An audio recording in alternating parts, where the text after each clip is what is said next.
Maiden speech, Manuela Perteghella. Thank you, Madam Deputy Speaker, for the opportunity to make my maiden speech today. May I thank all the honourable members for their fine contributions, including the honourable members for Ipson and Newell and Sittingbourne and Sheppey. It is the greatest honour of my life to serve the people of Stratford-on-Avon. I'm humbled to have been elected to represent the place I call home, where I live and where I've raised my family, who are here today in the public gallery. I'm also proud to be the first Liberal MP for our constituency in over a century and the first woman ever to be elected to this role. I want therefore to extend my heartfelt thanks to the people of Stratford, Ulster, Studley, Shipston, Henley, Bidford, and the many villages and hamlets that make up our beautiful constituency. I thank them for placing their trust in me. I promise to be their champion and a strong and unwavering voice for everyone, fighting every day for the fair deal that you deserve. I would like to pay tribute to my predecessor, Nadine Zahawi, who was MP for Stratford-on-Avon for the last 14 years. During his political career, he covered many important roles in cabinet, but I would like to thank him in particular for his work as vaccine minister during the COVID pandemic. I would also like to acknowledge the service of the late John Maples, who represented Stratford-on-Avon with distinction from 1997 until 2010, before being elevated to the other place. He was both well-liked and greatly admired. While I'm proud to be the first female MP elected for Stratford-on-Avon, I'm not the first to bring Italian heritage to this role. That distinction belongs to another of my predecessors, John Profumo, who beat me to it.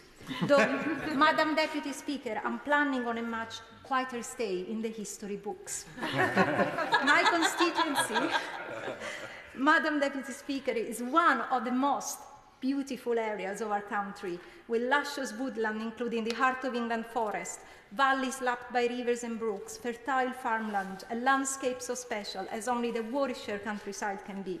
My connection to my constituency is one of deep love, a love that stretches from Shipston on Stour and the rolling Cotswolds fringes in the south, to the Avon Valley villages, to Henley in Arden in the north, where the majestic forest of Arden once stood.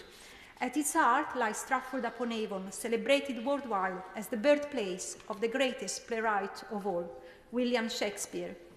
Each year on William's birthday, the town remembers and celebrates his most famous son, with civic dignitaries and local school children parading through the historic streets to lay flowers on his tomb in Holy Trinity Church, and I'm looking forward to join them next April.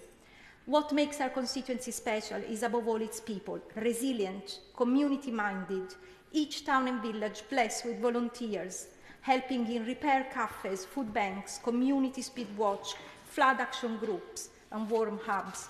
There are outstanding places of learning, such as our local schools and colleges, the Shakespeare Institute of the University of Birmingham, the University of Warwick Innovation Campus, and national portfolio organizations such as the Royal Shakespeare Company and the Shakespeare Birthday Trust, as well as grassroots arts companies like the Bear Pit Theatre and Escape Arts. Events such as the Shipston Proms celebrate the wealth of music talent, and most of all, we're a constituency of entrepreneurs and innovators, businesses and social enterprise.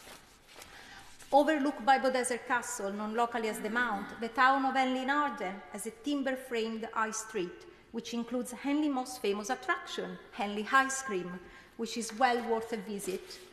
Ulster is a town rich in community spirit that comes together each year for events like the Ulster Food Festival, and the town has roots that stretch back to Roman times, and its heritage is proudly preserved today in the Roman Ulster Museum. Just up the road from Ulster is Cotton Court, home of the Throckmorton family, who played a rather infamous role in the Gunpowder Plot of 1605. As the new MP for the area, I can assure you I won't be continuing that local tradition. My constituency also has some of the most beautiful waterways in the country, the River Avon, Olne, Arrow and Stour, and our fantastic canal network, including the longest canal aqueduct in England, the Edstone Aqueduct. These are not only vital to our community natural and industrial heritage, but also central to our environmental responsibilities. Sadly, not enough has been done to tackle river pollution. I want to thank residents for joining citizen science projects, regularly testing the water and collecting much-needed data on the state of our river's health, so that we can hold the government and the water companies to account. As a rural constituency, we face many challenges, from NHS dentist deserts to long waiting times to access mental health services, send families battling for education provision and fuel poverty. Many of my vulnerable constituents live in homes which are off-grid and expensive to heat. The Warm Homes and Energy Conservation Act, introduced by Sir David Amis, was an important legislation which sought to eliminate fuel poverty.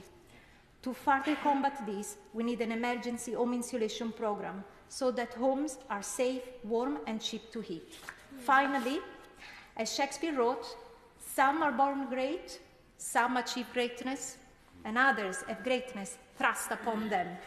I stand here today not because I was born great or because I sought greatness, but because the people of Stratford-on-Avon have entrusted me with public service. Together, we can achieve greatness, not for ourselves, but for our constituents and our country. With the new Parliament, we have a chance to strive for a fairer, greener, and more inclusive future. The stage is set, and now it's time for us to play our part.